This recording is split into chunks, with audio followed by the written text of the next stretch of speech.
Nous abordons donc la deuxième table ronde, évolution des professions de santé. Et c'était vraiment un souhait, encore une fois, de l'Institut Droit et Santé et de l'Ordre national des infirmiers de travailler sur ce thème parce qu'il semble essentiel pour ces deux institutions de réfléchir à l'évolution des professions pour réformer le système de santé. Nous allons commencer, c'était un petit peu le sens de cette table ronde, par vous, Stéphane Brissy. Vous êtes maître de conférence en droit à l'Université de Nantes, membre de l'Institut Droit et Santé et expert des enjeux de déontologie des professions de santé. Mais surtout, et il faut le rappeler, c'est quand même vous qui avez coécrit notre code commenté, sur le site internet et que je vous conseille d'aller voir car c'est un ouvrage de très très grande qualité et monsieur Stéphane Brissy, nous vous remercions. Vous avez vraiment acté les évolutions du métier, les changements, notamment sur les conditions d'installation, sur la publicité. Et je vais avoir une question à vous poser pour lancer cette table ronde. Pouvez-vous nous expliquer quels sont les jalons majeurs qui caractérisent l'évolution des professions en santé et en quoi il dessine ce que seront les métiers de demain. Et évidemment, petite partie sur les infirmiers, évidemment.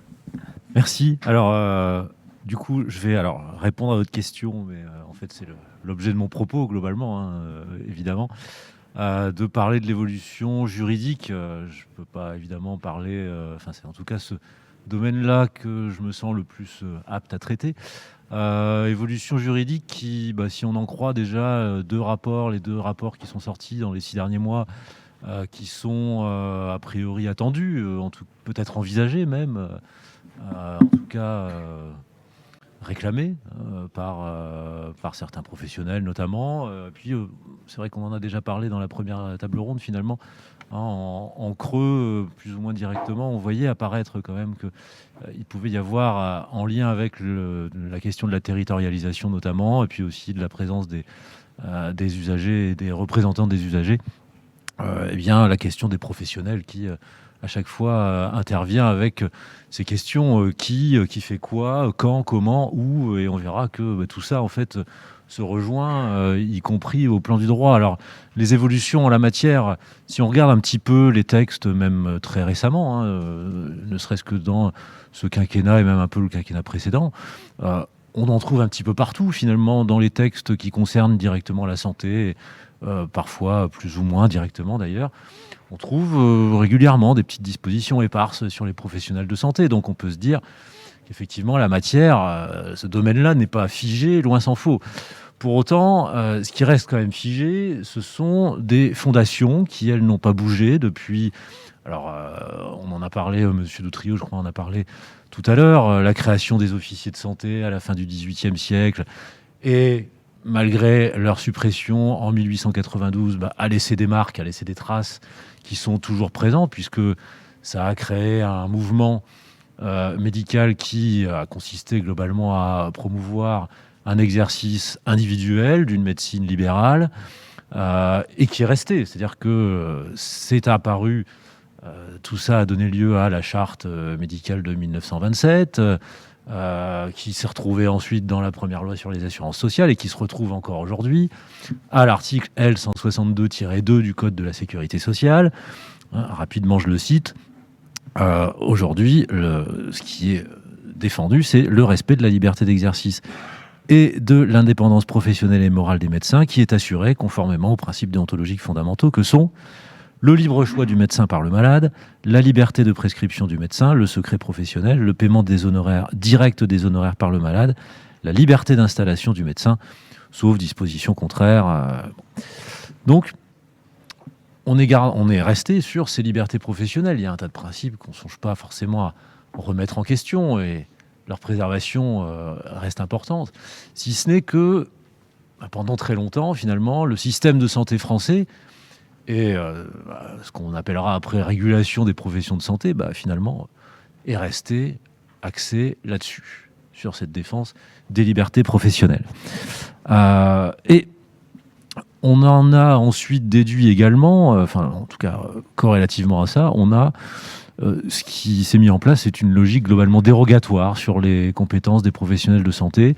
Vous avez le monopole médical, à protéger notamment par l'infraction d'exercice illégal de la médecine, article L 4161-1 du Code de la santé publique. Et puis à côté, vous avez les autres. Alors, vous avez d'autres professions médicales, sage-femme, chirurgien-dentiste, et puis les auxiliaires médicaux, qui du coup, en tant qu'auxiliaires, justement, sont là pour mettre en œuvre, en fait, ce qu'a décidé, diagnostiqué et décidé le professionnel médical. D'où le terme d'auxiliaire. Alors, c'est ce qui fait que le système de santé est encore aujourd'hui, sur la régulation des professions de santé, encore finalement assez figé, ce qui peut, à mon avis, permettre d'évoquer 3 points. D'abord, quels sont les modes de régulation, et on va voir qu'ils sont quand même assez nombreux. Je vais aller assez vite, quand même, je vais faire ça à grands traits, mais parler ensuite du contenu de l'activité. Est-ce qu'il y a eu des évolutions aussi là-dessus? Qui fait quoi? L'activité des professionnels évolue. Est-ce que le droit évolue aussi? Et puis enfin, ce sera sur les conditions d'exercice de cette activité que je me permettrai de revenir là encore en quelques mots. Alors sur la régulation, d'où vient cette régulation des professions de santé? C'est vrai qu'il y a la 4e partie du Code de la santé publique, L 40 000, enfin pas 40 000, pardon, 4 000, etc. et suivant. Et on y trouve beaucoup de choses avec du coup une réglementation qui peut être très précise, surtout si on va dans la partie réglementaire du Code de la santé publique. Bon, mais il n'y a pas que ça. C'est pas un système légi ou réglemento-centré, la régulation des professions de santé. Déjà, il y a les instances ordinales quand une profession de santé a un ordre. Toutes les professions de santé répertoriées dans le Code de la santé publique n'ont pas un ordre, mais il y en a quand même 7, si je me souviens bien, aujourd'hui. Et les ordres qui ont des véritables compétences de régulation, notamment sur les questions disciplinaires, mais pas seulement,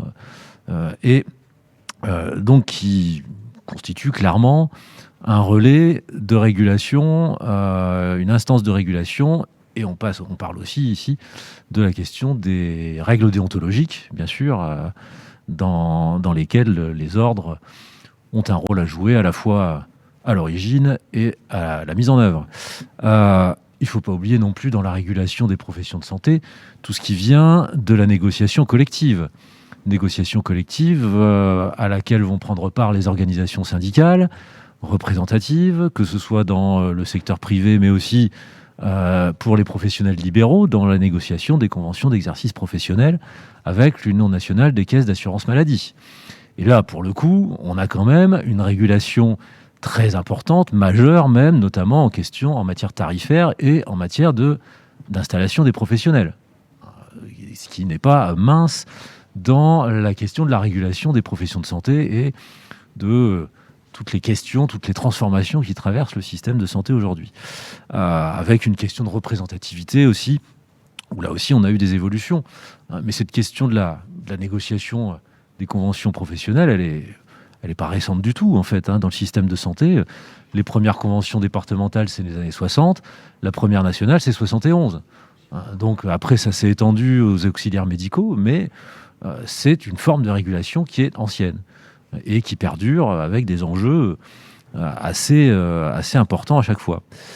Alors on a vu aussi, après, petit à petit, un certain nombre de normes se diffuser. Alors au départ, ce qu'on pouvait appeler du droit souple, des recommandations, des référentiels, mais qui deviennent du droit dur, entre guillemets. C'est-à-dire que le Conseil d'État reconnaît aujourd'hui que les recommandations de la Haute Autorité de Santé vont constituer des normes à caractère réglementaire parce que, clairement, un juge peut s'appuyer sur ces normes-là, et un juge quel qu'il soit, administratif, civil, disciplinaire, peut s'appuyer dessus pour dire à un professionnel: vous n'avez pas agi dans le respect de ces recommandations, donc vous avez commis une faute, et vous pouvez en être responsable civilement, déontologiquement, disciplinairement, pardon, ou autre. Donc on a une véritable profusion de normes. Tout n'est pas dans le Code de la santé publique, loin de là, quand on parle de régulation. Et on a là-dessus une diversité de plus en plus importante, une diversité des acteurs aussi. Il n'y a pas seulement les ordres, les organisations syndicales, on peut trouver aussi d'autres instances, les conseils nationaux professionnels, les URPS aussi, pour les professionnels libéraux, qui ont aussi des rôles différents à jouer. Donc on voit que finalement, là-dessus, cette profusion de normes, d'acteurs pourrait peut-être conduire à envisager des ponts entre les différentes professions et puis la crise sanitaire a pu montrer en effet parfois que ces ponts pouvaient être franchis par ces différents acteurs, justement. Mais pour autant, même si tout ne vient pas du Code de la santé publique, il reste quand même une organisation qui vient aussi de ces textes législatifs et réglementaires. Alors là, je vais aller très rapidement, parce qu'on pourrait du coup décrire ça avec beaucoup de détails, mais cette organisation médico-centrée, du coup, dont on parlait tout à l'heure, alors le terme d'auxiliaire médical, il apparaît, je crois, en tout cas d'après ce que j'ai pu lire, en 1948, dans un arrêté ministériel qui concernait d'ailleurs les infirmiers, il me semble. Bon, c'est très ancien et ça se retrouve toujours aujourd'hui. Terme qui, c'est vrai, n'est pas forcément toujours flatteur. En même temps, ça reflète quand même bien finalement ce qui se passe. En clair, quand un professionnel, ça arrive, c'est vrai, mais quand un professionnel, finalement, peut-il agir en premier recours s'il n'est pas médecin ? On en parlait justement tout à l'heure, et vous parliez du rapport de l'IGAS aussi, qui est sorti en début janvier, qui met l'accent, notamment lorsqu'il parle de la pratique avancée, sur l'obstacle qui reste, qui vient en fait de la notion de patient confié, c'est-à-dire que même quand vous êtes en pratique avancée, finalement, vous ne pourrez agir que si un médecin a dit « Ok, vous pouvez aller voir tel infirmier, enfin, un infirmier en pratique avancée », ce qui fait que le rapport de l'IGAS pointe la difficulté pour les infirmiers en pratique avancée exerçant en libéral à se créer une véritable patientèle. Et du coup, la pratique a du mal à décoller aussi. Donc ça vient de, finalement, cette organisation, cette logique dérogatoire qui veut que si l'on n'exerce pas une profession médicale, eh bien, on va avoir finalement un champ d'action qui ne viendra qu'en dérogation à justement un champ d'action plus large pour les professions médicales. Or, en droit, la dérogation, l'exception est toujours d'interprétation stricte. On ne reste que dans le cadre de l'exception qui est permis par les dispositions législatives ou réglementaires. Or là, pour le coup, des dispositions réglementaires, vous en avez pour certaines professions qui sont vraiment très détaillées, ce qu'on appelle les décrets d'actes. Voilà, vous pouvez faire tel acte, tel acte, tel acte, tel acte. Et ce sont des listes limitatives, non pas indicatives. Donc on ne peut pas faire un acte qui n'est pas dans cette liste. En tout cas, dans la logique qui est celle aujourd'hui. Alors, bon, très rapidement, parce que peut-être que je m'étale déjà un peu trop, mais il y a eu des avancées. Alors, des avancées qui sont finalement toutes assez récentes. Les protocoles de coopération, par exemple, les premières expérimentations là-dessus datent de 2004, date 9 août 2004, la loi sur d'orientation en santé publique. Puis, on met ça en place vraiment avec la loi HPST de juillet 2009. Après quelques observations de pratique, on se rend compte que finalement, les procédures sont quand même assez lourdes, étaient assez lourdes à mettre en œuvre. On a, juillet 2019, un changement des protocoles nationaux, des protocoles locaux, la loi RIST du 26 avril 2021 qui étend un peu le champ des protocoles locaux, dont il est attendu beaucoup, visiblement aussi. Mais enfin, là encore, le rapport de l'IGAS le pointait, si on se base uniquement sur les protocoles locaux pour espérer des évolutions, on risque d'avoir quand même un système de santé qui restera très émietté. Et il faudra attendre que ces protocoles puissent se généraliser. Bon, ces protocoles peuvent permettre de transférer des compétences à des professionnels qui, au seul regard du Code de la santé publique, ne les auraient pas. Donc ça, c'est oui, une avancée, sauf que ce sont des avancées qui restent circonscrites au cadre précis prévu par le protocole. Voilà, donc ça ne permet pas non plus une autonomie incroyable pour les professionnels, comme aurait pu peut-être le permettre là encore la pratique avancée, mais je le répète, c'est un système hybride en France de pratique avancée où finalement l'autonomie reste sous la dépendance très claire du médecin. Sauf rapidement, mais sur les cas de la 5e branche, c'est l'urgence. S'il y a un médecin qui intervient en cours de prise en charge, bon, enfin, on parle d'urgence, quoi, à chaque fois. Hein, donc, ça ne fait pas un système, l'urgence. Enfin, jusqu'à maintenant, pour l'instant, toujours pas. Voilà, donc on reste quand même centré, finalement, sur une logique très limitée de transfert de compétences, d'autonomie. Toujours une logique d'acte, en fait. Hein, puis c'est pareil, hein, il ne faudrait pas réformer seulement le Code de la santé publique, mais c'est le Code de la sécurité sociale. Hein. d'où viennent les nomenclatures d'actes, d'où vient le système de tarification, etc. Si vous ne remettez pas ça en question, vous allez rester sur un système d'actes. Voilà, il y a tel acte qui est présent, il est coté autant, il sera remboursé ou pas, il sera payé ou pas. Bon. Si vous ne changez pas non plus, si vous n'adaptez pas ce système-là, changer le code de la santé publique n'amènera peut-être pas grand-chose non plus. Je vais terminer très vite là encore, mais je pense qu'aller vers un système qui définit les compétences des professionnels non plus par des listes d'actes très précises et limitatives, mais plutôt par des missions, alors en étant plus précis dans la définition des missions, parce qu'elles sont déjà quand même là dans le code de la santé publique. Mais peut-être qu'on peut être un peu plus précis selon le type de pathologie, traitement ou autre, en définissant des missions, des marges de manœuvre, le rôle à chaque fois du médecin ou d'autres professionnels, parce que ça ne va pas dire que les professionnels seront livrés à eux-mêmes totalement, et que, allez, gardons des listes d'actes éventuellement, mais faisons-en des listes indicatives, notamment pour faire tel type d'acte, mais pas des listes limitatives qui nécessitent de revoir des décrets en permanence, et forcément toujours le pouvoir réglementaire est en retard par rapport à la pratique, nécessairement. Donc, c'est jamais satisfaisant de rester sur des systèmes de ce type-là. Ça nécessite, à mon avis, également c'est à mon avis, en tout cas d'après ce que j'ai lu de la part des professionnels de terrain, notamment, un exercice qui est vraiment coordonné, c'est-à-dire qu'on sorte, et pas seulement dans les discours, d'un exercice qui serait purement individuel, isolé. Alors tout ça, ça nécessite aussi de définir des structures. Il y en existe. Là aussi, il y a eu des évolutions dans le Code de la santé publique, notamment, dans des lois de financement de la sécurité sociale, avec la création de maisons de santé de professionnels. On avait déjà les centres de santé. Bon, les MSP sont apparus. Les structures se développent. On a parlé rapidement tout à l'heure des communautés professionnelles territoriales de santé. Ça, c'est clairement rejoindre la question du qui fait quoi, quand, où, comment. Enfin, voilà, tout s'imbrique nécessairement. Et la question du territorial va forcément rejoindre la question des compétences des professionnels, c'est-à-dire compétences au sens d'habilitation à agir, et pas seulement de capacité à faire des choses, quoi. Et puis, on a aussi d'autres structures qui sont apparues, les équipes de soins primaires, les équipes de soins spécialisées, tout ça, c'est 2016 et après. Donc, ce sont des évolutions très récentes. Récemment, on a beaucoup de choses, en fait, qui évoluent dans les textes. Après, concrètement, la capacité pour les professionnels de s'en saisir et puis l'influence que ça peut avoir sur le système de santé peuvent rester finalement encore limitées. Tout ce fonctionnement collectif pose ensuite également beaucoup de questions sur le partage des informations, du secret professionnel. Bon, j'ai pas parlé d'ailleurs rapidement, j'avais envie de le faire, mais le temps passe vite, de ce qui se passe aussi en matière de santé au travail. C'est-à-dire qu'on en parle très rarement quand on parle de santé et de santé publique.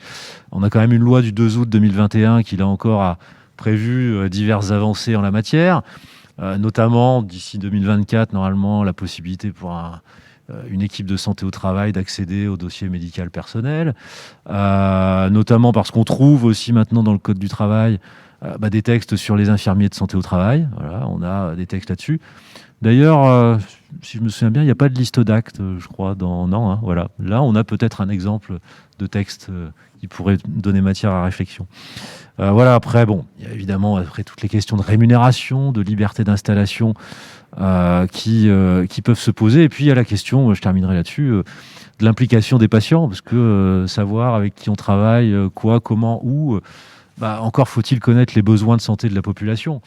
Or ça, peut-être que c'est en demandant finalement à la population, ou alors à des représentants, mais peut-être même aussi directement à la population en lien avec les collectivités territoriales, qu'on peut savoir si c'est pertinent de mettre un kiné, 2 infirmiers, 3 médecins à tel ou à tel endroit, parce que s'il n'y en a pas besoin, à quoi vont-ils servir? Donc je pense que là, encore, finalement, le lien entre les professionnels et la population sera nécessaire. Je vous remercie. Merci beaucoup, Monsieur Brissier. Alors, il nous reste 48 secondes avant de passer à l'autre intervenant, donc je vais vous poser une question très rapide qui vient du chat. Est-ce que pour évoluer, la profession infirmière doit-elle sortir du titre auxiliaires médicaux? Oui, je pense même carrément que l'appellation auxiliaires médicaux doit disparaître, à mon avis, du code de la santé publique, quoi, tout simplement. C'est pas uniquement une question symbolique, en fait. Si on veut effectivement qu'il y ait une autonomie sur certains points, bon, sur certains domaines à circonscrire. Patrick Chamboredon le disait, l'infirmier ne va pas remplacer le médecin. Oui, ça, j'imagine bien. Il y a beau avoir une montée en compétences individuelles avec des dispositifs de formation, c'est pas l'idée. Mais voilà, moi je pense que c'est une notion qui doit disparaître parce que même s'il y aura beaucoup de situations dans lesquelles la prescription médicale restera nécessaire, en gardant cette appellation-là, finalement, on conserve l'idée selon laquelle il y a toujours une prescription médicale qui sera nécessaire. Or, si je comprends bien, dans la pratique, ça n'est pas forcément, ça peut être un frein parfois, plus qu'autre chose, quoi, plus qu'une garantie de sécurité, quoi. Merci infiniment, merci pour votre intervention. Vos travaux sont importants, les travaux de l'Institut Droit et Santé sont importants et impactants. Vous êtes cité dans le rapport IGAS et vos travaux sont cités. Ça montre l'impact que vous avez et nous vous remercions. Je précise juste là-dessus, d'ailleurs, je remercie les inspecteurs de l'IGAS de m'avoir cité, sauf que l'ouvrage pour lequel je suis cité, finalement, j'y ai participé, mais c'est pas moi l'auteur. Donc, voilà. Merci. Donc, nous allons donner la parole à Alain-Michel Serretti. Merci de votre connexion à ce colloque. Vous êtes fondateur de l'association Le Lien. Vous avez été ancien président de France Asso Santé. Inlassablement, depuis 20 ans, vous vous battez pour le droit des patients. Vous battez, mais de façon plus large, pour la réforme aussi de notre système de santé. Vous avez contribué à la création du pôle santé du défenseur des droits. On a entendu dans la première table ronde les demandes que pour une vraie démocratie sanitaire, les politiques soient plus associés à la décision des ARS. Aujourd'hui, dans cette table ronde, nous parlons de l'évolution des professions de santé. Donc, pour vous, vers où devons-nous aller? Comment les professionnels de santé doivent évoluer? Comment le système doit changer? Je vous laisse la parole, monsieur Serre. Merci pour votre invitation. Vaste sujet, très très large, que je vais essayer de recentrer sur ce qui me semble, en tout cas, de ma compétence. Aujourd'hui, le système de santé, pour être efficace, je pense que dans votre titre du colloque, vous parlez d'efficience. Il manque évidemment le point principal, la pierre d'angle, c'est l'évaluation du service médical rendu auprès du patient. Aujourd'hui, on produit du soin sans savoir quelle est la valeur ajoutée de ce soin sur le patient. Que ce soit en libéral ou à l'hôpital, lorsque on va poser une prothèse de hanche à une personne, derrière on va pas s'intéresser à savoir si elle remarche, quand elle remarche, dans quelles conditions, et du coup la question de la valeur du soin est complètement indépendante de la qualité du service médical rendu. Alors que pour le patient, et j'allais dire pour l'ensemble des acteurs, ce qui compte, c'est bien ça. On produit pas du soin dans le vide, on produit du soin pour répondre à une demande. Cette demande, c'est une perte de fonction momentanée, et on va tout faire pour en fonction de l'âge de la personne, son état, ses antécédents, de lui faire retrouver au mieux cette fonction. Et si vous posez la question à une personne qui a été opérée d'une cataracte et qui n'a pas perdu l'œil évidemment pendant l'opération, si elle est contente de l'opération, elle va vous dire oui à 99%. Pour autant, le service médical rendu n'aura pas été évalué. C'est bien cette évaluation fine du service médical rendu au regard de ce que l'on peut attendre pour une personne de 82 ans qui n'est pas diabétique et qui n'a pas de facteur de risque particulier, qui doit être mise en œuvre. C'est un sujet qui a été évoqué dès 2016 en France et en Europe pour la mise en place d'indicateurs de services médicaux rendus par pathologie, par type de prise en charge. Et ça a décollé dans de très nombreux pays européens ou ailleurs. Ça reste pour le moment en France sous le boisseau. même si l'HAS actuellement travaille sur le sujet. La grande idée qui est derrière cette affaire, c'est d'avoir des indicateurs qui soient les mêmes pour l'ensemble des pays qui mettent en œuvre cette disposition avec des indicateurs communs. La France a signé un accord, l'accord de Paris en 2016, sous l'autorité de l'Europe. Et pour autant, la France n'est pas allée franco sur le sujet, et je crains que si ça devait sortir, on sorte avec des indicateurs franco-français qui permettront de comparer le CHU de Toulouse avec la polyclinique de Salbris, mais qui permettront pas de pouvoir comparer les établissements entre eux au niveau européen ou international. Donc la première chose pour transformer le système de santé, c'est évaluer les actes. Et non pas en fonction, encore une fois, non pas uniquement en fonction de l'art de la science au moment où ils ont été produits, mais aussi et surtout en fonction du service médical rendu tel qu'il est attendu par le patient, tel qu'on peut le mesurer. Pour finir là-dessus, le ISHOM, qui est l'organisme américain qui crée ces indicateurs et ce fameux questionnaire par pathologie. Pour vous donner une petite idée sur la cataracte, on va demander à la personne à J+3-4 si elle peut lire le journal. Figurez-vous que cette simple question n'est considérée par la Société internationale d'ophtalmologie comme éminemment pertinente. Si la personne peut lire le journal au bout de 5 jours après son opération, et on peut considérer qu'on va vers un acte de qualité. Quelqu'un dans la rue, au bout de 7 jours, si elle est capable de marcher sur des pavés. Oui, toutes des questions de vie. Là, on est dans la vraie vie du patient et on lui pose ces questions-là qui font cohérence tant pour les associations, parce que les associations spécifiques dans la pathologie sont évidemment impliquées, que par les sociétés savantes de la pathologie. Et si on arrive à déployer ça pour l'ensemble sur un bouquet d'actes conséquents. Aujourd'hui, il y en a une cinquantaine d'actes qui sont cartographiés. Ça.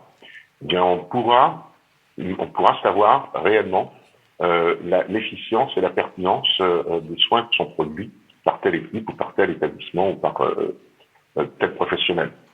Et c'est finalement ça qui va nous permettre de pouvoir avancer vers un système plus efficace, plus efficient et plus humain, parce que derrière on couple ça avec des questions sur la satisfaction du patient.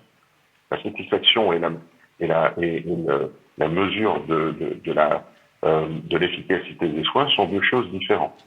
On va mesurer la satisfaction du patient dans son parcours de soins. Et quand vous avez d'un côté l'insatisfaction du patient, le service médical rendu évalué de façon précise et le coût, eh bien vous avez les 3 piliers de ce qui peut être une vraie révolution de nos systèmes de santé, où on va pouvoir démontrer que on a des soins qui sont produits à un coût déterminé qui permettent qui permettent aux professionnels et aux patients de se positionner à l'intérieur du système de santé et d'exprimer pour les patients des choix objectifs. Le sujet, je suis rentré dans ce milieu-là il y a une vingtaine d'années. De ce point de vue-là, ça n'a pas beaucoup changé. On parle de notoriété d'un professionnel de santé, mais elle est basée sur quoi? Sur aucun élément objectif. La réputation d'un médecin, d'un grand chirurgien, mais si c'est uniquement ce simple fait qui passe à la télé, c'est pas suffisant. Donc nous, on finance le système de santé et produit des soins. On met notre vie entre les mains d'équipes sur lesquelles on n'a aucune information. Et ce ne sont pas qui sortent tous les ans avec numéro un tel établissement, numéro tel autre sur des indicateurs qui ne reflètent pas la qualité des soins, mais d'autres éléments qui peut tout servir à quelque chose sur ce sujet-là. Donc ça, c'est la première chose. Moi, ce que j'ai ressenti pendant ces 22 ans au sein du système de santé, du côté professionnel, c'est, je l'avais dit bien avant je l'avais ressenti bien avant le Covid, c'est la perte de sens. La perte de sens pour les professionnels. 100% des professionnels de santé, soit médecins ou soignants au sens large, ont choisi cette profession avec en amont des cursus qui sont longs et difficiles, non pas pour gagner de l'argent, mais pour servir leurs prochains et les aider dans leur vie. La perte de sens, elle est arrivée avec le fait que aujourd'hui, moi, vous voyez, je suis dans l'industrie électronique, beaucoup de ça, je le suis toujours, et j'ai vite compris que le système de santé était en train de basculer vers des modèles industriels où on veut travailler, on veut forcer les professionnels à travailler en flux tendu en permanence. C'est ce qu'on fait nous dans l'industrie, sauf qu'on parle à des machines et on parle à des clients que l'on choisit. Moi, si j'estime qu'un client a une demande qui n'est pas conforme à ce que je produis, eh bien, je vais lui dire que malheureusement, je peux pas faire quoi que ce soit pour lui. Donc, le flux tendu pour l'industrie du soin, parce que il faut l'appeler comme ça, on a aujourd'hui une industrie du soin, eh bien, c'est certainement ce qu'il y a de pire pour d'un côté les patients et de l'autre côté les soignants. Et il faut complètement revoir nos copies de ce point de vue-là. On a fait fausse route. En donnant de façon uniforme un coût du soin, quelle que soit la prothèse de hanche, elle vaut tant, telle opération, elle vaut tant. C'est une course vers le volume, sans évaluation de la qualité, qui met sous le boisseau les plus motivés, les meilleurs, et qui laisse beaucoup de liberté aux moins bons et à ceux qui n'ont pas de résultats satisfaisants pour les patients, mais comme ils ne sont pas évalués, continuent tranquillement leur exercice. En faisant ça, on aura incontestablement un système de santé qui se rapprochera des patients, parce que moi j'ai un terme qui a été que j'entends tous les jours, c'est faut mettre le patient au cœur du système de santé. Magnifique phrase qui ne veut pas dire grand-chose, sauf si l'évaluation des soins est faite par le patient, tel que j'ai expliqué tout à l'heure. Alors là, oui, le patient sera au cœur du système de santé, puisque en fonction des résultats produits, eh bien, il y aura une évolution, une variation, y compris de la rémunération. Donc, des soins qui arrivent plus rapidement que d'autres, à donner la possibilité que la personne reprenne une vie normale, doivent être mieux rémunérés. À l'inverse, des soins prenons mon exemple de prothèse de hanche, qui laissent la personne en invalidité pendant un mois, c'est pas la même chose que la personne qui peut reprendre une vie normale uniquement au bout de 2 ans, parce que la pose de la prothèse n'a pas été bonne, ça a perduré avec une infection et puis une reprise de la vie normale au bout de 2 ans simplement, pendant lequel on a payé au-delà des souffrances du patient, la communauté a payé des arrêts de travail, des soins considérables. Bref, on voit bien que les deux soins pour une prise en charge identique n'aboutissent pas à la même chose, mais ils sont payés de la même façon. Comment voulez-vous que quelqu'un qui aime le travail bien fait, je parle d'un professionnel de santé, ne soit pas dégoûté par le système tel qu'il est proposé, et les patients qui ne sachent pas à quel sens se jouer. Voilà ce que je pouvais vous dire. Merci infiniment, merci beaucoup pour votre intervention. Nous allons donc ensuite donner la parole à Madame Serène Maubonne. Vous êtes députée du Var depuis 2017, membre de la majorité présidentielle. Vous êtes, j'ai envie de dire, surtout infirmière libérale. Vous faites partie des 10 députés infirmières que compte aujourd'hui l'Assemblée nationale. Inlassablement, vous vous êtes battu pour la reconnaissance de ces paramédicaux et nous ne pouvons que vous en remercier. Vous faites partie de ceux qui, dans l'hémicycle, ont porté la voix de cette grande majorité de professionnels. Il y a 5 ans, et même plus, experts et professionnels de santé dressaient un constat sévère sur notre système de santé. Donc c'est un constat qui est ancien, qui est marqué déjà par des difficultés de recrutement à l'hôpital, des difficultés d'accès aux soins pour tous les Français. La crise sanitaire est arrivée, alors on dit elle a rabattu les cartes, elle les a peut-être révélées. La santé est devenue le premier et la recherche essentielle des Français qui souhaiteraient que le débat soit porté aussi sur notre système de santé lors de cette présidentielle. Donc c'est positif, la santé devient vraiment un enjeu pour les Français. Donc en fait, moi, ma question, elle va être simple. Face à ces attentes de la population, des professionnels, des usagers, quelles ont été les réformes qui ont été engagées, qui ont été portées, et quel avenir, quelles autres réformes doivent arriver pour notre système de santé français? Merci beaucoup. Donc d'abord, merci pour l'invitation. Donc effectivement, je suis avant tout infirmière, parce que c'est dans ma carrière professionnelle, sans aucun doute, celle qui aura marqué le plus longuement ma vie, puisque je vais fêter cette année les 30 ans de mon intégration à l'école d'infirmière au Mans en 1992. Donc effectivement, parlementaire seulement depuis 5 ans.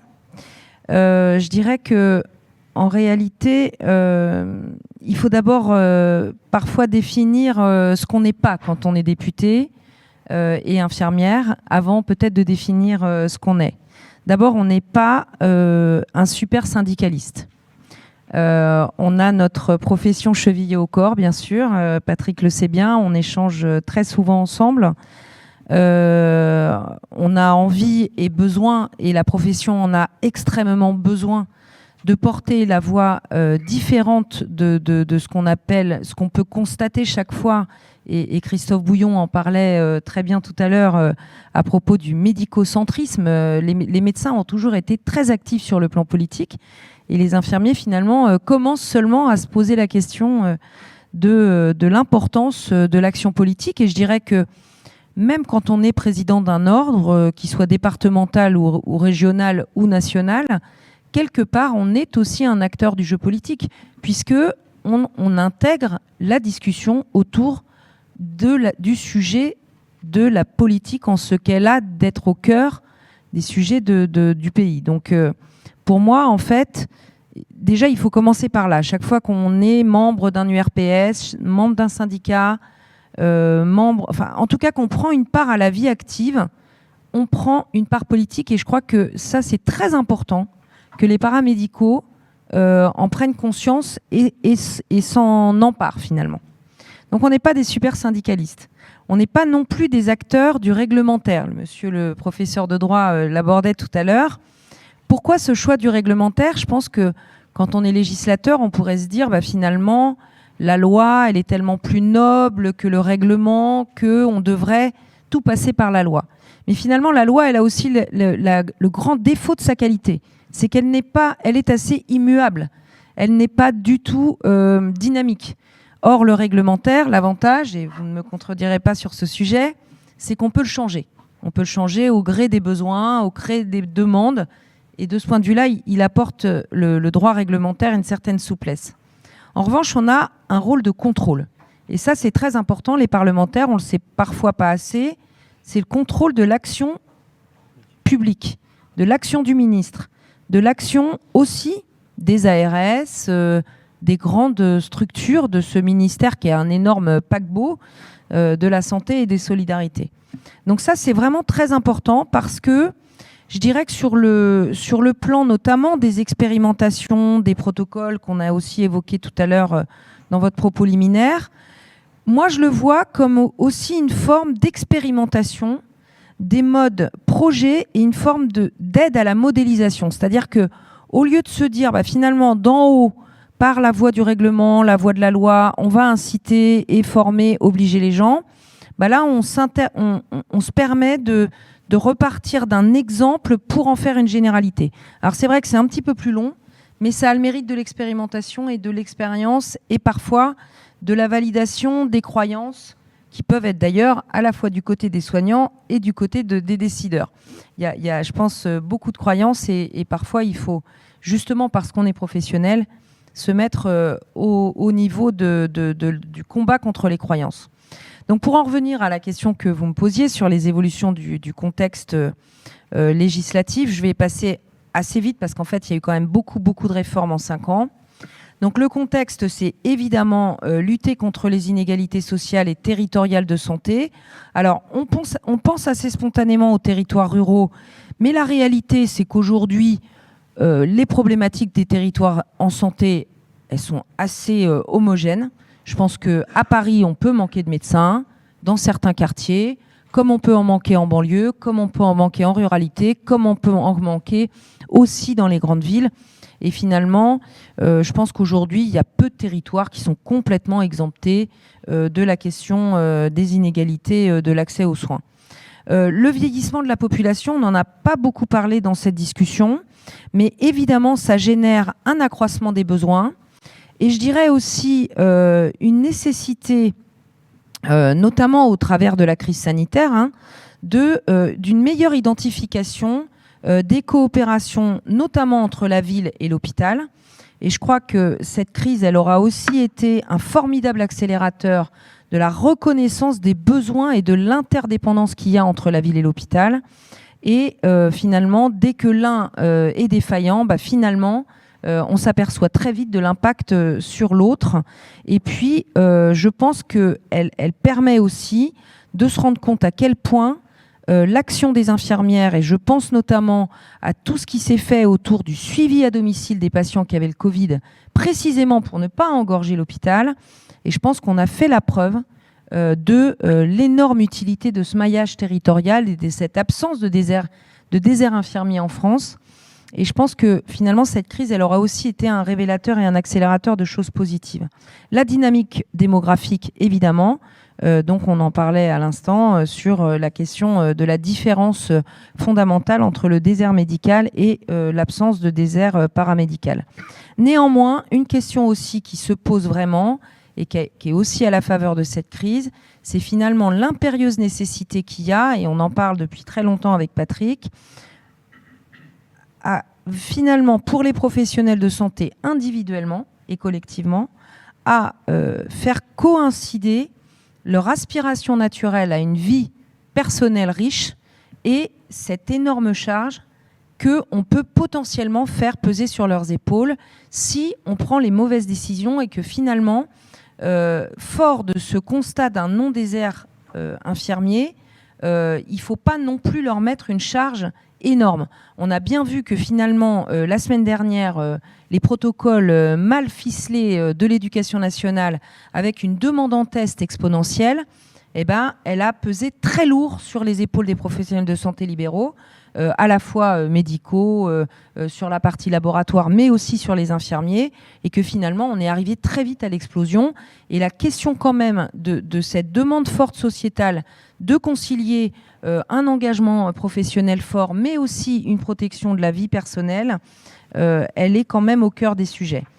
Donc, ce qu'on a fait, évidemment, dans un chantier parsemé d'embûches, est finalement important quand on revient sur les 5 ans de la mandature.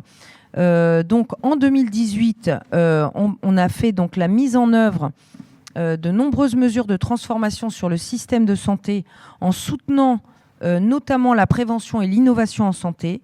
Et je pense que là-dessus, il y a des sujets majeurs, mais qui seront abordés cet après-midi dans une table ronde sur notamment l'encadrement de la télémédecine, donc la sortie du dispositif expérimental, pour le coup, pour justement le mettre dans le dur de la loi, pour en favoriser le développement et abolir une forme de distance entre les professionnels d'un côté et les patients de l'autre.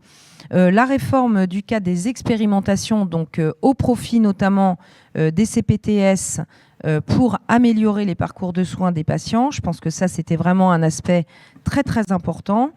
à la fois dans le secteur sanitaire, mais aussi dans le secteur médico-social, il ne faut pas l'oublier.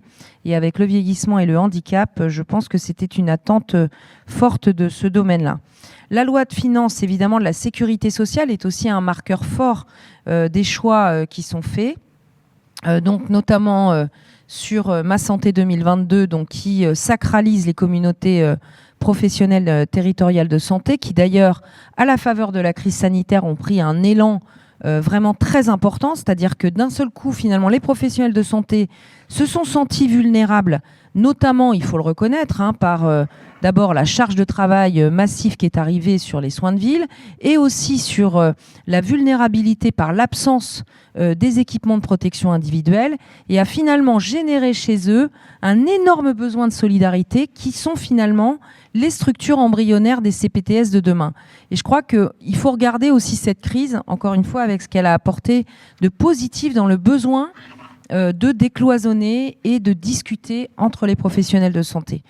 En tout cas, moi, c'est ce que j'ai ressenti sur le terrain et j'en suis extrêmement satisfaite. Sur la réforme de la formation, évidemment, l'abolition du numerus clausus qui a généré finalement une symbolique forte, mais dans la réalité, on voit bien que finalement, c'est pas l'alpha et l'oméga de la réponse aux déserts médicaux et à la question de la formation. Parce que si je prends par exemple la faculté de Nice, qui est la plus proche de moi, dans le Var, on va pas pousser les murs entre la mer et la montagne de la faculté de Nice. Si on arrive à intégrer entre 10 et 15% d'étudiants supplémentaires par année, ce sera déjà le Pérou. Donc, je veux dire, on voit bien qu'on peut pas on a supprimé un totem. C'était très important. Est-ce que ça portera ses fruits de manière rapide? La réponse est non. Et de manière quantitative, je pense qu'il faudra l'évaluer à l'échelle de l'offre de places en université au plan national. Vous me coupez si je suis trop longue, parce que quand on me lance, des fois, ça peut déborder.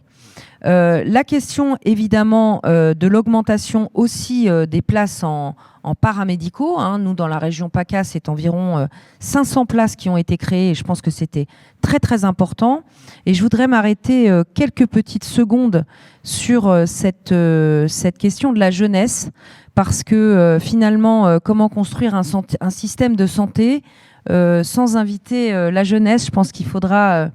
ce sera peut-être l'objet d'un colloque à organiser avec l'ordre, parce que finalement on voit bien qu'il y a une concentration de cheveux blancs autour de cette table à laquelle je n'échappe pas et qui finalement nous interroge sur la question de comment intégrer les jeunes, puisque toutes ces réflexions en fait elles sont pour le système de santé de demain et je pense qu'il faut mettre un pilote dans l'avion avec la jeunesse et je dois dire que je suis extrêmement fière que finalement, malgré les discours parfois très déclinistes sur le système de santé, de voir à quel point l'engagement des étudiants en santé, qu'ils soient dans les études paramédicales ou médicales, est très fort.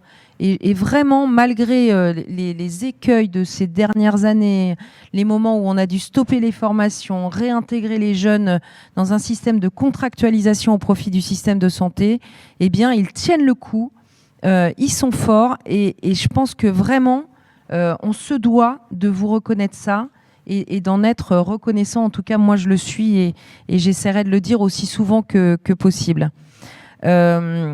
Évidemment, sur la question des contrats d'engagement du service public au profit des études en santé, moi, j'irai un peu au-delà. Je crois que dans mes rêves les plus fous, j'espère qu'on tendra la main notamment dans les études paramédicales, aux étudiants qui aujourd'hui sont exclus par la structure même des études. Finalement, l'abrogation, il y a une trentaine d'années, puisque quand je suis rentrée en études en santé, c'était déjà le cas, de la forme totalement dans l'apprentissage qui existait avant, dans les années 90 et qui a finalement complètement été abrogée, remise en partie notamment au profit des hôpitaux parisiens, mais insuffisamment à mon goût. Je pense que plus on intégrera largement des élèves issus de la diversité, issus des banlieues, issus du monde rural, Et plus on les aidera, ces élèves-là, à aller vers les études en santé, et plus on assurera aussi de la pérennité dans la durabilité des métiers. On rappelle quand même qu'on est un métier où on ne dure pas. C'est-à-dire que des infirmiers comme ceux qu'il y a autour de la table qui ont 30 ans d'exercice, ça reste une denrée rare. Donc il faut quand même aller vers la fidélisation des professionnels de santé formés, parce qu'on ne peut pas, il faut stopper l'hémorragie. Et ça, c'est aussi un enjeu d'économie de la santé. Donc évidemment, les lois de finances de la sécurité sociale ont été renforcées pour sauver l'hôpital public. Ça, je crois qu'il faut vraiment le dire et le redire, parce qu'il y a une très forte angoisse dans le monde de l'hôpital public sur la pérennisation du système. Et je crois que le Ségur de la santé vraiment campe une forte volonté de sauver l'hôpital public et de lui donner des chances en matière d'innovation, notamment, et en matière de rachat des dettes, etc. Et ça me faisait un peu rire quand ce matin, je lisais les engagements de notamment Madame Le Pen sur la question du soin de l'hôpital public, quand elle dit on va engager 20 milliards d'euros de dépenses. Rien qu'avec le Ségur sur un quinquennat, elle engagera 50 milliards. Donc je pense qu'elle peut revoir un peu sa calculette, même si on n'est pas là pour faire de la politique de base. Néanmoins, il faut quand même revoir un peu les chiffres, parce qu'ils sont très impressionnants. Le Ségur de la santé dans un territoire comme le mien, c'est 14 ans d'investissement en 2 ans et demi. Je veux dire, et ça, il faut le dire et le redire. Ce qu'on a fait pour le Ségur de la santé, c'est absolument colossal, et en termes de gain de temps, en termes d'objectifs, de moyens. Et je crois que l'hôpital public va devoir se challenger pour changer de paradigme en très peu de temps. C'est pas la plus grande qualité du service public que d'être capable de s'adapter, mais là, je crois qu'il va falloir qu'ils fassent leurs preuves, et en tout cas, il faudra que nous, les professionnels de santé, on soit aussi à la manœuvre, puisqu'on nous a donné des nouvelles responsabilités, notamment dans les commissions d'établissement. Donc voilà. Je crois que je vais m'arrêter là, grosso modo, pour les réformes qui ont été faites. Je pense que sur les sujets majeurs de demain, et pour reprendre votre question à propos de l'intégration de la question des citoyens dans les questions de santé, je pense qu'il y a des choses majeures. Je vais participer très bientôt à un sujet qui préoccupe beaucoup les Français, qui est la question de la fin de vie. On a à peu près 3 millions de Français qui adhèrent à l'ADMD, l'Association pour le droit à mourir dans la dignité. Je pense que nous, en tant que soignants, ça doit nous interroger. Et ça doit nous interroger en tant que sujet majeur sociétal, mais ça doit aussi nous interroger sur comment on prend notre place dans cette nouvelle définition finalement de la demande par rapport à la mort. Évidemment, la réflexion médico-légale, elle est capitale sur ce sujet, et d'ailleurs, ce débat aura lieu avec la faculté de droit de Toulon et l'ordre des infirmiers du département du Var. Donc on voit bien l'importance majeure de réconcilier et en tout cas de maintenir la question du droit et de la santé. Je pense qu'au-delà du droit à mourir dans la dignité, moi je pense qu'il faut aussi parler avec les Français de quelles demandes de soins on peut soutenir. Je pense qu'aujourd'hui, on en parlait un peu tout à l'heure en parlant des déserts médicaux et finalement du dernier rempart dans les déserts tout court, qu'est la santé. C'est-à-dire qu'en fait, un désert médical, c'est aussi et avant tout un désert tout court. Et finalement, pourquoi est-ce qu'on devrait demander à la santé de remplir un désert tout court, ou en tout cas un désert plus large? Ça, c'est une vraie question. Et la question de l'offre de soins, elle doit aussi générer la question du recours. Pourquoi est-ce qu'on a recours à un médecin? Pourquoi est-ce que finalement l'éducation en santé ne permet pas de parfois différer la demande d'un médecin? Et on le voit bien dans cette saturation des demandes aux urgences, que finalement il y a aussi une petite incapacité des gens à modérer leurs demandes en santé, et je crois que ce sera vraiment un sujet sociétal dans les années qui viennent. Et puis la question évidemment de la résilience de tout le système aux futures crises à la fois sanitaires mais pas seulement. On voit bien que dans les futures menaces qui pèsent sur notre pays, et je pense à la fois aux menaces cyber, à la fois aux menaces sur les attaques biologiques, à la fois aux menaces sur le sanitaire, mais aussi les menaces purement militaires, la santé sera au cœur de la capacité de la résilience. Et on en a parlé plusieurs fois déjà sur la réflexion autour de la capacité que les anciens professionnels de santé peuvent apporter à la résilience nationale, à la question de la réserve sanitaire, de ce que finalement chacun d'entre nous peut faire pour contribuer à rendre plus solide notre pays. Et je pense qu'au-delà de la construction d'un système de santé plus proche, plus efficient et plus durable, c'est comment construire un pays plus robuste. Voilà, merci. Merci infiniment, Madame la députée. Alors, sur le chat, c'est unanime. Alors, les gens me posent une question en demandant est-ce qu'à 40 ans, on est toujours jeune? Oui, ils sont jeunes, je précise. Oui, mais moi, j'en ai 50. Et une question qui revient. Il y a eu la loi Touraine, il y a eu la loi Buzyn. Quand il y aura la loi Mauborgne, quel en sera le premier article? Alors, ça, c'est drôle parce que souvent, on me dit c'est la loi sereine.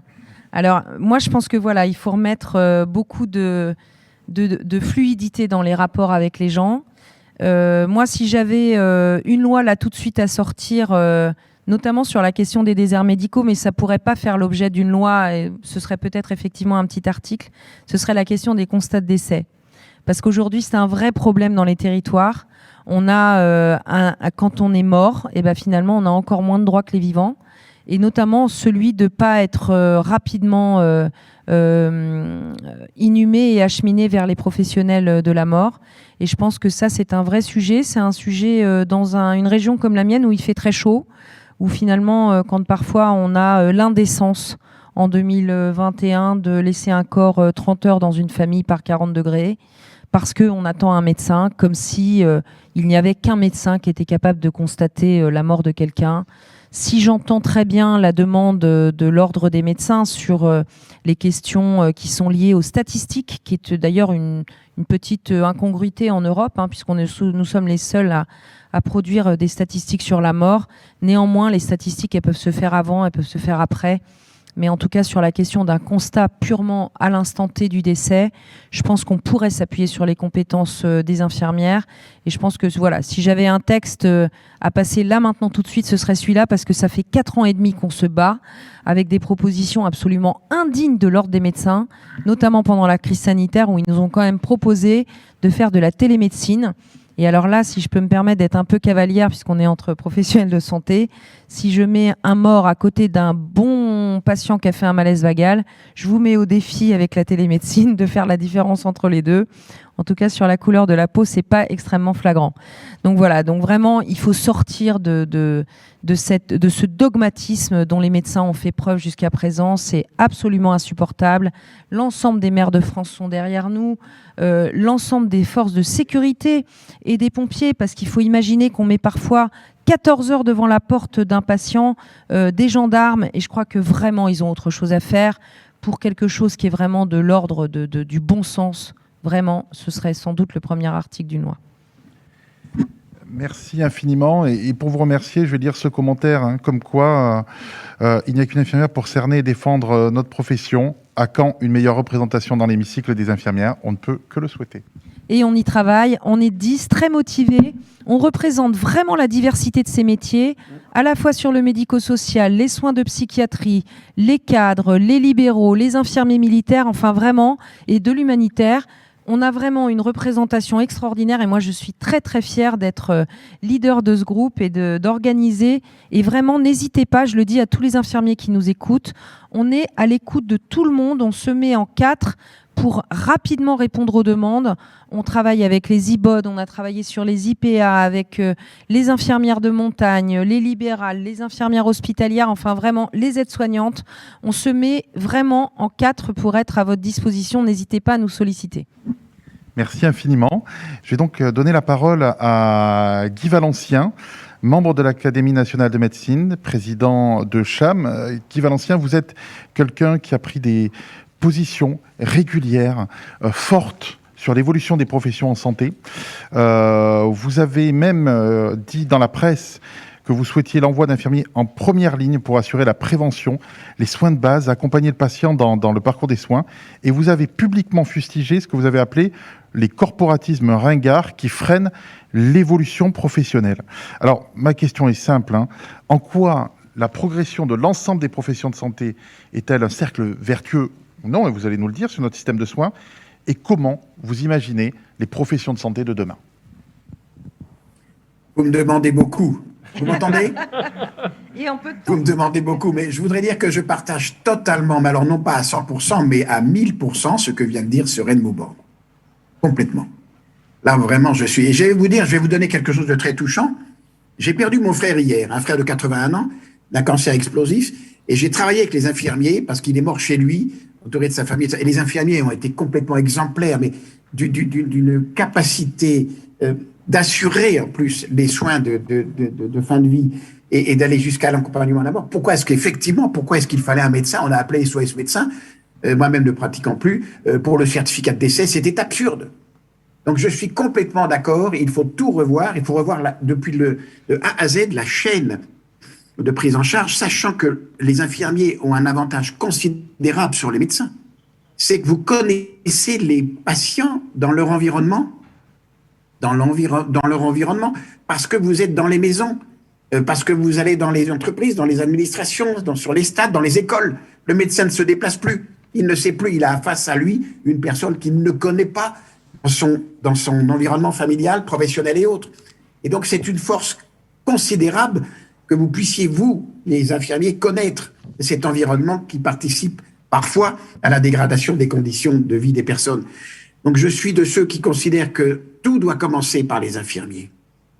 Vous pouvez assurer, et je le crois, entre 50 et 75% de ce que peut faire aujourd'hui un médecin généraliste. Alors mes collègues généralistes vont être foudrage, parce que je me pose même la question aujourd'hui de savoir si on aura besoin demain de généralistes entre le rôle primaire et énorme des infirmiers et les spécialistes ensuite. C'est un vrai sujet. Aurons-nous besoin de médecins généralistes demain? Je n'en suis pas sûr. C'est un vrai sujet à ouvrir. Je ne prétends pas avoir raison. Je me pose la question. Et je crois que véritablement, je serais de ceux qui considèrent que nous devrions, dans nos métiers, je pense que la réforme première est celle des études.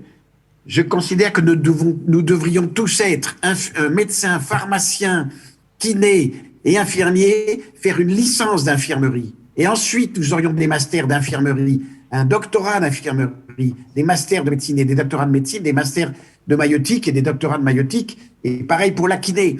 Et donc, je pense que c'est le meilleur moyen que les corps de métier se connaissent et participent ensemble à l'action contre le mal.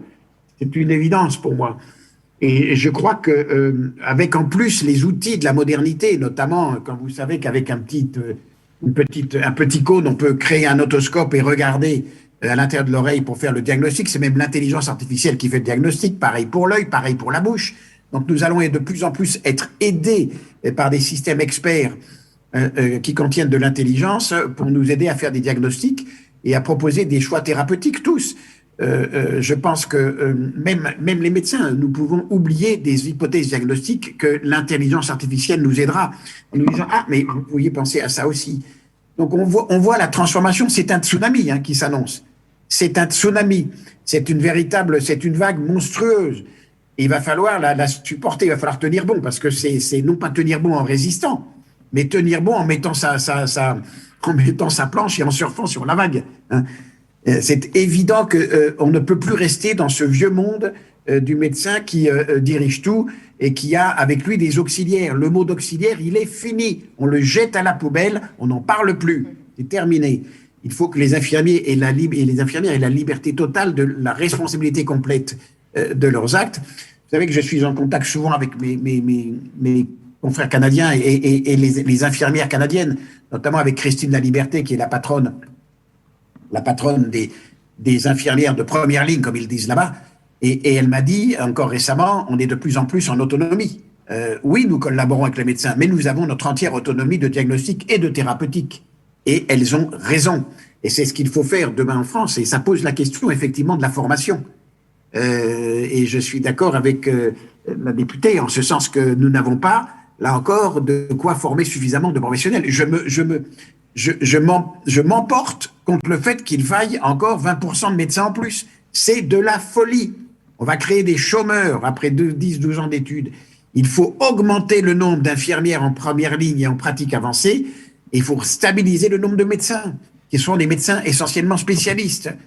Aider aussi, ou qui partent avec, en plus, dans ces métiers de médecine spécialiste, des infirmières et des infirmiers spécialistes qui prendront une grande part de la pratique et de la décision véritablement. Donc je crois qu'il faut qu'ensemble on travaille sur ces sujets, que l'on recrée, je dirais, un schéma organisationnel du système de santé, indépendamment de l'argent. Comme l'a dit la députée, l'argent a été mis. Je regrette quand même que le Ségur de la santé n'ait pas posé ces questions-là de façon aussi franche. Je parle en matière d'organisation, de responsabilité et de partage des tâches. Et c'est dommage. Donc l'argent est venu, oui, merci, mais on n'est pas allé assez loin. Les corporatismes ont joué pour limiter considérablement le fait que les infirmiers puissent être vraiment en première ligne de A à Z. Je vais même plus loin, je souhaite qu'il y ait des infirmiers qui soient équipés, qui puissent, dans une communauté de communes, j'ai fait le calcul sur entre 15 000, 20 000, 30 000 habitants, que des infirmiers puissent être accompagnés d'un ambulancier et pour aller se rendre, assurer des soins non programmés ou des urgences sur place.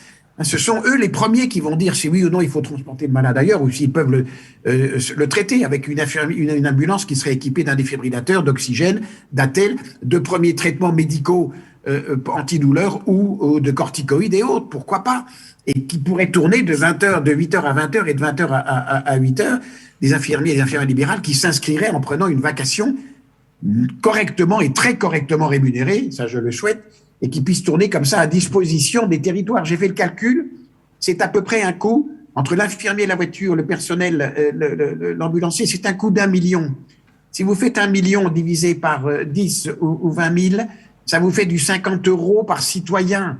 Quelle est la commune qui ne peut, par an, c'est-à-dire du 4 € par mois pour un citoyen dans une commune même de 500 habitants ou de 1000 habitants?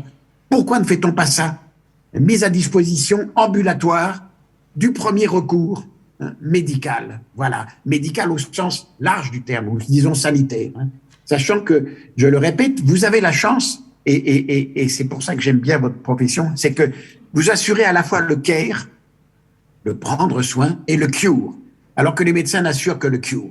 Et donc, c'est là où est votre force véritable. Poussez cet avantage, et surtout, ne vous divisez pas. Parce que c'est la grosse crainte que certains disent « Ah oui, mais je vais avoir au-dessus de moi une infirmière qui a revu un master, elle va gna gna gna gna. » Vous savez, je connais trop les habitudes de chacun et de chacune. Donc, tâchez d'être au moins unis entre vous pour pousser les feux de l'infirmerie première ligne qui doit se développer dans tous les territoires, comme ça a été dit, non seulement dans les soi-disant déserts médicaux, qui sont des déserts en fait presque voulus. C'est parce qu'effectivement, on n'a pas voulu mettre des infirmiers plus. Mais on pourrait, et aussi bien dans les villes, et je suis d'accord dans les banlieues, c'est la clé d'aller former des gamins et des gamines, on va les prendre, on va même, peut-être avant même d'être infirmier, leur dire tu vas faire pendant 1 an une formation déjà pas d'aide-soignant, mais d'aidants sanitaires, un truc, il faut trouver une idée pour les sortir de ces systèmes délirants où ils sont là à vérifier dans l'angle des immeubles si la police arrive et de recevoir 50 ou 100 € à la fin de la journée. Il y a vraiment à faire un tas de choses dans ce sens-là et je suis très heureux de voir qu'autour de la table ronde, de ce que j'ai entendu, je crois que nous étions pour la plupart d'accord. C'est le moment où jamais, ça dépasse largement le Ségur de la santé, qui était déjà une avancée, hein. Pardon, pas le Ségur, mais ma santé 2022, ce qui avait été prévu en 2018, il faut le faire, il faut aller jusqu'au bout, il faut aller encore plus loin, nettement plus loin. Et je suis content que la représentation nationale et des députés comme vous, chère Suren Mauborgne, parce que vraiment, on en a besoin. Et c'est ensemble que j'espère on va pouvoir transformer dans le bon sens un système qui est aujourd'hui chaotique. C'est le moment ou jamais. C'est quand les choses se dégradent que l'on peut reconstruire, comme toujours. Voilà, je ne serai pas plus long. S'il faut répondre à une question, vous me le dites, mais voilà. Alors, j'aurais une petite question. C'est unanime hein, sur le chat. Tout le monde est largement d'accord avec vous. Vous avez parlé ça intéresse énormément les gens. Vous avez parlé de l'expérience canadien et québécois. Est-ce que vous pourriez nous en dire en quelques petites minutes comment ça fonctionne? Oui, vous avez au Québec, vous avez les infirmières spécialisées, notamment ce qu'on appelle les infirmières de première ligne. C'est elles qu'on appelle. On n'appelle pas le médecin. Et elles vont dans les maisons, elles assurent toutes les prestations, elles font le diagnostic, elles ont droit de prescrire un certain nombre de médicaments et autres. Tout ça est acté et elles en réfèrent éventuellement ou pas. Maintenant, elles nous disent, oui, la collaboration c'est bien, mais il y a des choses qu'on fait, c'est pas la peine d'appeler le Tommy en disant voilà, j'ai fait ci ou ça. On est assez grand pour le faire nous-mêmes en toute responsabilité. Donc, suivez bien ce qui se passe là-bas, parce qu'ils sont souvent assez créatifs. Et on voit, donc, il y en a même qui se sont spécialisés en pédiatrie, d'autres en gériatrie. Et il va falloir faire ça en gynécologie et en andrologie. Il faut qu'on ait des infirmières de première ligne spécialisées dans ces domaines un peu particuliers de la santé. Et cela passe par un master, probablement par 2 ans de complément de formation. Et voilà, c'est tout ce que je peux vous dire, mais ça marche vraiment bien. Merci beaucoup. Merci infiniment pour votre intervention et votre combat inlassable, à la fois pour les patients et pour la reconnaissance de toutes ces professions. Merci infiniment, Monsieur Valencia. Compris. Oui. Merci Guy d'être intervenu dans ce moment difficile pour toi. Je n'étais pas au courant et je... Non, mais je te disais ça, tu vois, excuse-moi, mais c'était vraiment parce que, oublions, j'ai été frappé et j'ai dit à ces 2 infirmiers, je veux vous voir. On va déjeuner ensemble pour que vous me disiez exactement votre réalité totale et qu'on puisse bouger les choses. C'était prodigieux, je l'ai vécu. Donc c'est ça qu'il faut faire, c'est ça la vie. Hein. Et vive la vie, et vive l'Ordre national des infirmiers, qui, pardonne-moi, est sans doute plus efficace que le mien. Alors, je sais pas. Je ne dis rien. On n'ira pas, voilà. Je veux pas me fâcher avec Patrick Bouet et on va rester là. Mais en tout cas, merci d'avoir répondu présent comme habituellement, que ça soit au travers les interventions et les discussions qu'on peut avoir, et puis aussi avec Cham que tu organises chaque année où tu fais fleurir des idées et tu n'hésites pas à faire venir des infirmiers et à les faire intervenir. En tout cas, tu as toujours combattu les corporatismes et ça, on peut le reconnaître. Ça a été dit à la fois par le juriste, par Stéphane qui a bien rappelé que il fallait changer le code de la santé publique. Alors on a eu le député à côté de nous qui a dit on va pas faire du super syndicalisme, mais il y aura peut-être une loi Mauborgne, mais peut-être qu'il y a déjà un programme, ou tout au moins il y a un embryon, revoir le code de la sécurité sociale, le code de la santé publique, faire en sorte que les infirmiers soient plus autonomes. C'est une demande de la profession et on a des exemples internationaux qui viennent en parler. Il faut rappeler quand même l'antériorité de l'Ordre du Québec qui a une 50aine d'années et les pratiques avancées qui ont une 50aine d'années aussi également là-bas. Donc on a encore du chemin à faire. L'Ordre est encore jeune en France. On est encore, Monsieur Doutrillo nous a vu grandir et on est en phase d'adolescence. Et donc on est en train peut-être de marquer le territoire et de faire en sorte, grâce à la participation de tous aujourd'hui, la première table ronde est celle-ci, où il y a une communauté d'esprit et on voit bien qu'on est tous là, pas pour pousser les médecins dehors, mais pour mieux travailler ensemble, pour mieux collaborer, pour faire évoluer les compétences de chacun, parce que tout le monde en a besoin, que ce soit l'offre de soins sur le territoire, que ce soit nos patients, que ce soit nous-mêmes aussi, puisque la qualité, tu l'as dit, et tout à l'heure en clôture, on aura les étudiants. La qualité de vie au travail, c'est quelque chose qu'on ne peut plus négliger maintenant, et pour maintenir les gens dans les établissements, pour les maintenir en libéral, c'est quelque chose qu'on doit absolument prendre en compte. Et donc, cette réforme, finalement, tout le monde l'appelle de ses voeux. Tout le monde dit qu'elle est nécessaire. On ne reconstruira pas sur des ruines, puisque ce n'est pas tout à fait des ruines. Et je pense que, heureusement que le système est encore assez résilient et a réussi à tenir. Et continue à tenir grâce à l'engagement des infirmiers. Il faut bien le reconnaître, les libéraux, ça a été souligné par la Cour des comptes. Les réanimations ont été montées avec des hospitaliers qui sont sortis de leur zone de confort et sont allés monter des réanimations éphémères et ont permis cette prise en charge au moment les plus critiques, sans équipement de protection, on ne va pas revenir dessus. Et puis la vaccination qui nous permet de nous retrouver un peu en présentiel et malgré tout avec du distanciel. Et c'est ça a du bon, c'est de voir des gens qu'on ne peut pas voir tout le temps. Et ça, c'est vraiment une bonne chose. Moi, je sais que c'est l'heure du repas, donc je ne vais pas être beaucoup plus long. Je tiens à remercier tous ceux qui ont participé ce matin, tous ceux qui vont nous rejoindre cet après-midi, puisqu'on a encore des tables rondes très intéressantes. Mais effectivement, des pistes à l'étranger sont essentielles, mais on ne peut pas se passer de vecteurs législatifs. même si l'expérimentation a aussi du bon, c'est sûr qu'il y a eu 3 lois santé sur ce dernier quinquennat. Peut-être que remettre les choses à plat, l'urgence est à un cours. Le rapport IGAS le démontre, pas de remise à niveau du nombre de médecins avant 2036. C'était 2034-2035, c'est le chiffre donné par le CNOM, par la CNAS du CNOM, qui a été repris par l'Association des petites villes de France tout à l'heure. Donc on ne peut pas faire autrement qu'il faut réformer ce système de santé, et pour que les patients et les usagers continuent à avoir la confiance, ça doit se faire sur la compétence. L'investissement a eu lieu, mais il faut absolument qu'on respecte les hommes et les femmes qui font vivre ce système, qui le tiennent debout, et donc l'attractivité et la reconnaissance doivent être encore plus marquées, et saluer la mobilisation de tous.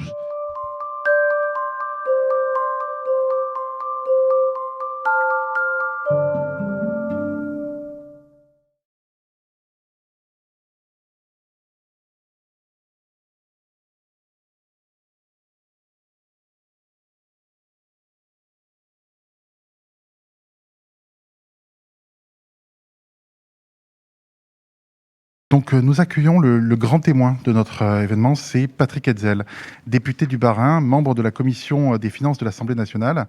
Monsieur Hetzel, vous avez été un des premiers, même le premier, avec qui nous avons échangé sur la situation des infirmiers, et on vous en remercie vraiment.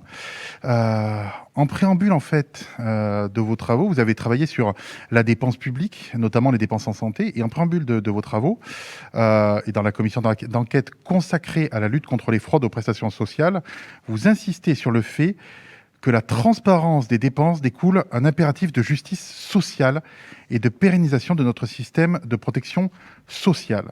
Alors, sans attendre, je vais vous laisser la parole, mais en quoi pour vous cette transparence du financement et de la décision en santé est-elle déterminante pour garantir la pérennité de notre protection sociale à la française ? Merci beaucoup. Tout d'abord, permettez-moi de vous saluer toutes et tous, vous remercier évidemment l'Ordre national des infirmiers ainsi que l'Institut du droit de la santé et l'INSERM, puisque vous êtes co-organisateur de ce colloque d'aujourd'hui. Je crois que c'est important, vous posez les vraies questions.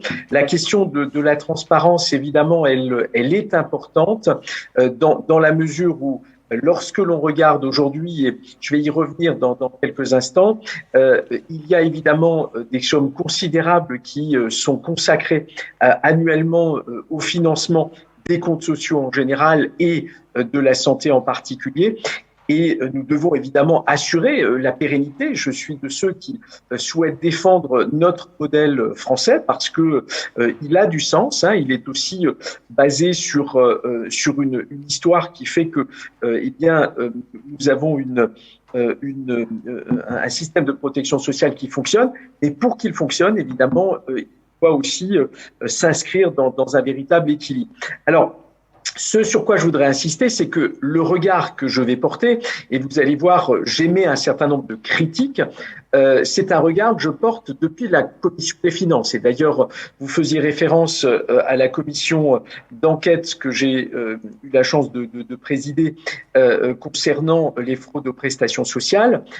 C'était aussi, en tant que commissaire aux finances, évidemment, que j'étais amené à porter un certain nombre de regards. Alors, de manière générale, nous avons évidemment d'importantes difficultés avec les comptes sociaux au Parlement, en raison des sommes concernées.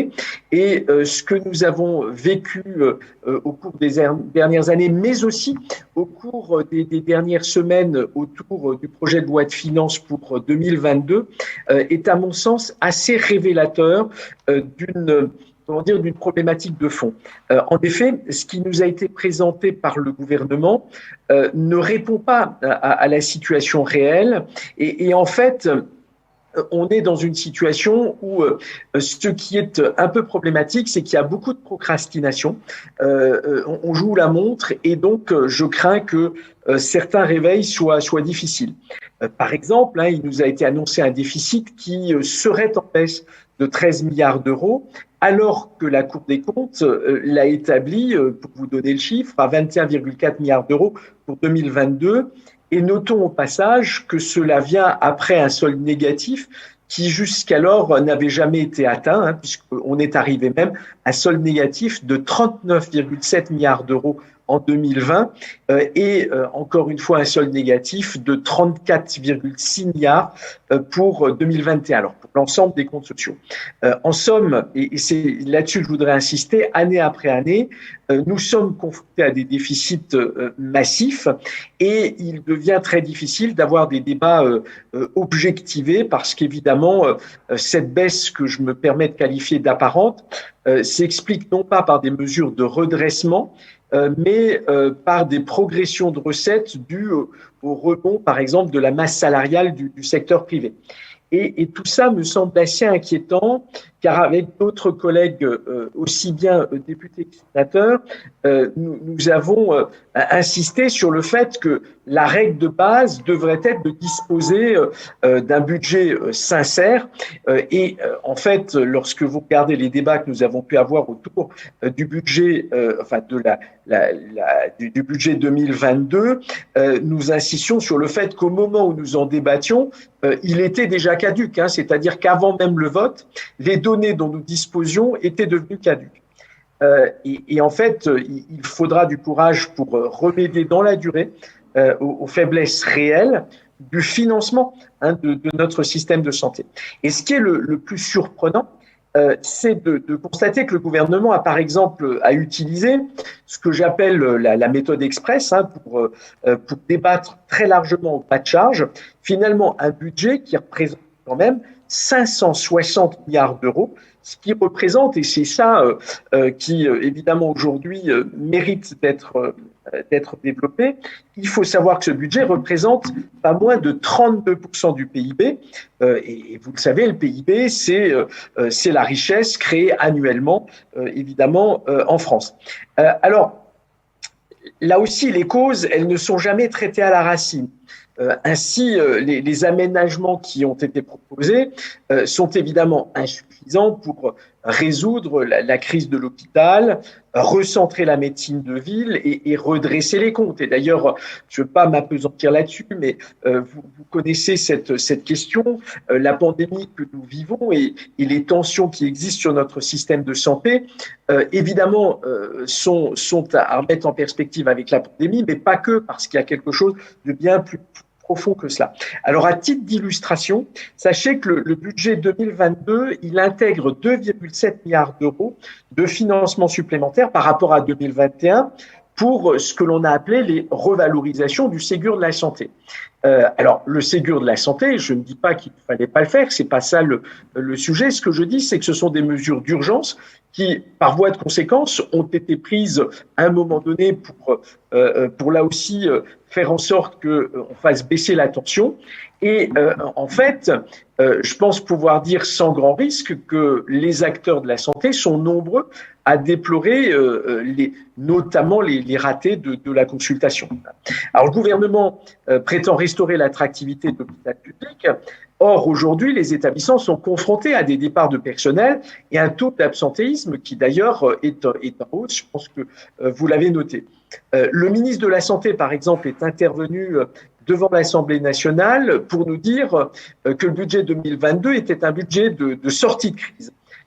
Mais encore une fois, lorsqu'on regarde de près et lorsqu'on fait le tendanciel, en 2025, le déficit social pourrait encore atteindre plus de 13,3 milliards et donc contribuer à gonfler la dette.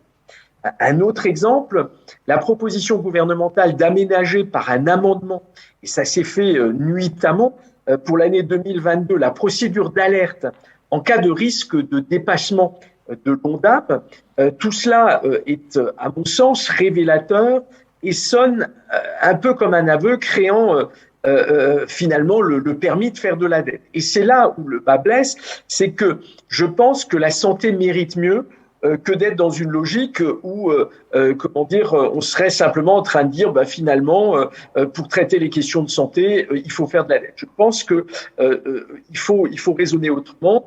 Et d'ailleurs, le mot que je vais employer est peut-être un peu dur, mais conforme à ce que je pense, c'est assez scandaleux de procéder de la sorte parce qu'on ne traite pas le problème au fond. Mais ce qui est encore plus surprenant, c'est que le gouvernement a osé nous dire que les conditions n'étaient pas réunies pour que nous puissions, pour 2022, mettre en place des mesures structurelles. Donc, d'une certaine manière, si je l'exprime autrement, ça veut dire le débat ne doit pas avoir lieu. Et en fait, c'est quand même révélateur parce que nous avons un certain nombre de sujets structurels, il faut être en mesure de les aborder et nous ne pouvons pas, continuer sans cesse à raisonner simplement sur l'immédiat. D'ailleurs, d'une certaine manière, affirmer cela, c'est aussi un peu un aveu qui a été fait d'ailleurs par le ministre des Comptes publics, puisque en fait, on renvoie au calendrier grec les réformes structurelles qui pourtant sont cruciales. Et donc, cette fuite en avant n'est pas souhaitable. Et pour donner encore une autre illustration, les transferts de dette à la CADES votés donc, en août 2020 ne seront hélas pas suffisants pour éponger le déficit 2023. Et ça n'est pas moi qui le dis, c'est la Cour des comptes, puisque 100 milliards d'euros de dettes supplémentaires en 3 exercices budgétaires sans véritable amélioration concrète. Et on le voit bien, on a aujourd'hui une difficulté qui arrive assez souvent, qui est souvent mentionnée, c'est celle du financement de cette fameuse 5e branche, dite branche autonomie. Là aussi, on a traité cette question avec, permettez-moi là aussi d'utiliser cette expression, simplement de la tuyauterie financière. Et finalement, la loi grand âge et autonomie, elle est complètement passée aux oubliettes. L'intitulé du plan Ma Santé 2022, qui a été annoncé comme la réforme du siècle, était là aussi assez mal choisi, puisque dans le projet de loi de finances de la Sécurité sociale pour 2022, nous n'en percevons aucun effet. Sinon des conflits d'ailleurs ouverts, par exemple, en raison du manque de concertation avec un certain nombre de professionnels de santé. Et donc, comme je le disais tout à l'heure, à peine avions-nous voté donc il y a quelques semaines, le projet de loi de finances pour 2022, se posait la question de la pertinence du montant de la provision inscrite pour faire face à une reprise épidémique. Et donc, suffira-t-elle à financer la généralisation de la 3e dose? Suffira-t-elle à l'adaptation des mesures destinées à freiner la 5e vague? Enfin, c'était des questions qu'on se posait. Et je terminerai simplement en disant, la CADES, dont j'ai parlé il y a quelques instants, elle avait été initialement conçue pour être une structure ad hoc transitoire.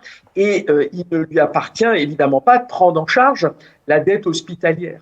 Et donc, au-delà de la gravité du plongeon des comptes sociaux, ce qui est en cause, c'est la soutenabilité de la dette sociale et la survie de la sécurité sociale et par voie de conséquence de notre modèle social. Et vous l'aurez compris, pour moi, ce qui aujourd'hui est en cause, c'est le financement, c'est les modalités de financement de la santé.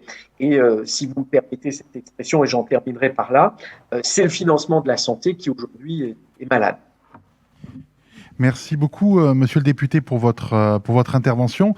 Alors, j'ai une question qui nous vient du chat en ligne. Demain, quelle réforme prioritaire à mettre en place pour résoudre ces problèmes ? En fait, la réforme prioritaire, enfin, vous l'évoquiez vous-même, elle était dans la question que vous posiez. Il faut à un moment donné aller vers, entre guillemets, une vérité des prix, c'est-à-dire avoir une vraie transparence en indiquant évidemment quels sont les financements disponibles et avoir un échange, j'allais dire, objectivé autour de ces questions de financement. Je pense que c'est déjà cela. Et donc, ça veut dire le préalable à tout, c'est de sortir d'une logique des postures et de la communication. Parce qu'évidemment, c'est ça qui aujourd'hui est assez dommageable, parce que évidemment, on s'aperçoit qu'en permanence, nous passons du temps à constater des écarts entre ce que nous votons et ce qui va véritablement être mis en place. Donc, ça revient à cette question centrale de la transparence des comptes sociaux en général et ceux évidemment de la sécurité sociale en particulier. Merci infiniment, monsieur le député. Merci pour votre intervention et en tant que grand témoin. Et nous vous remercions aussi parce que, encore une fois, vous avez été le premier à nous recevoir en pleine crise pour échanger sur le rôle infirmier. Donc, merci pour tout, infiniment. Merci à vous et merci à l'action que vous menez. Et encore bravo pour ce colloque extrêmement stimulant. Merci.